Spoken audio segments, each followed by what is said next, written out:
અમારી સમ્રાટ સમાચાર ચેનલ સબસ્ક્રાઇબ કરો, લાઈક કરો, કોમેન્ટ કરો અને જોતા રહો પળે પળના દરેક પ્રકારના સમાચારો। તળાજા શહેરમાં વોર્ડ નંબર 2 ખાતે નજીકના જ વિસ્તારમાં સીસી રોડ તોડી અને અંડરગ્રાઉન્ડ ગટર લાઇન નાખવાની કામગીરી શરૂ કરવામાં આવતા સ્થાનિક લોકોમાં રોષ જોવા મળી રહ્યો છે।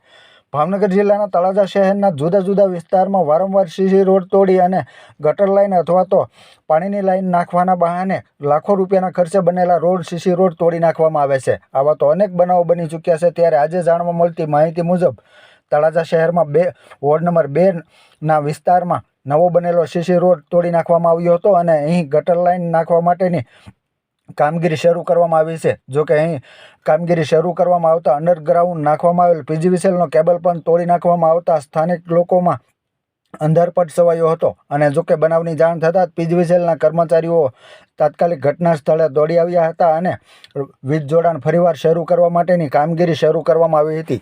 પરંતુ વારંવાર નગરપાલિકા દ્વારા સીસી રોડ તોડી નાખવામાં આવતો હોવાને લઈને સ્થાનિક લોકોમાં રોષ જોવા મળી રહ્યો છે।